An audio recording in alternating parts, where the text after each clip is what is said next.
After witnessing the bloody scenes, death, followed by the vengeance in the eyes of those attacked at Kilelengwani village, the peacemakers, shaken to their core, had to change their initial strategy.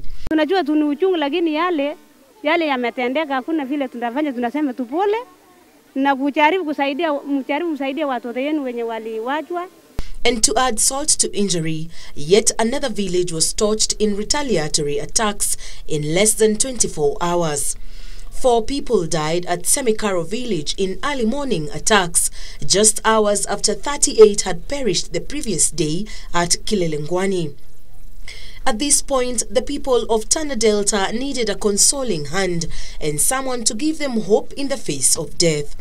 With houses burnt and no place to call home, they chose to sleep in tents under the stars on cold floors, hoping that the enemy would not come for them.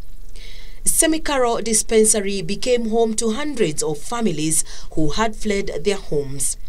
When we visited the camp in the middle of the night, we found hopeless residents.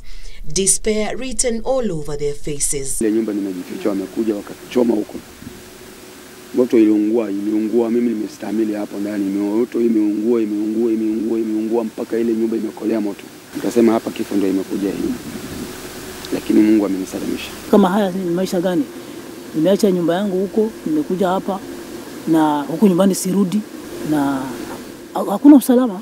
Haya si maisha ya kuishi hapa. We found Amina wide awake, staring into oblivion, pondering over the fate of her 4 children cuddling by her side, with a smaller baby hardly a year old, covered with a leso, the only thing she salvaged for the baby.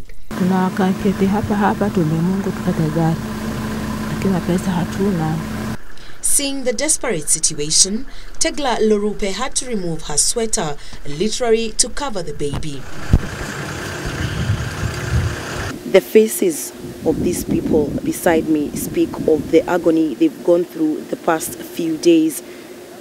All they're doing now is waiting for a future they do not know about. A new day brought with it new heights of desperation as residents tried all ways possible to leave this area they have called home all their lives that had now turned into a nightmare.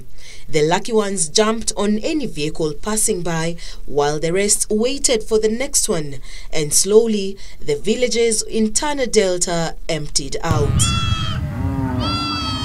The government has since heightened security in the area days after the last attacks, but the GSU officers on the ground are manning empty villages until that time that the residents will feel secure enough to go back home.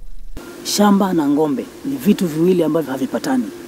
Sasa kama yule mwenye ngombe hata pushwa mbali na mwenye shamba, itakuwa hiyo suluhisho haipatikani. Mkulima na mfugaji kusema kweli hawataelewana leo wala kesho wasipotenganishwa. Although their mission changed at this time, at least they saw firsthand what clanism conflict can result to. The peacemakers have vowed to come back at some point when the anger and vengeance will have been quelled and when the 2 communities will have agreed to sit together and give dialogue a chance. As we leave Tana River region this afternoon, we leave behind a desolate people living with fear and people who have come to the end of their wits.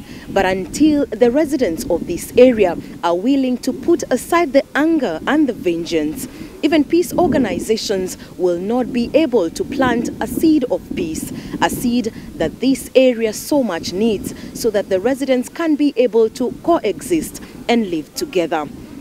My name is Wangari Kanyongo, reporting from Semikaro village, Tana River.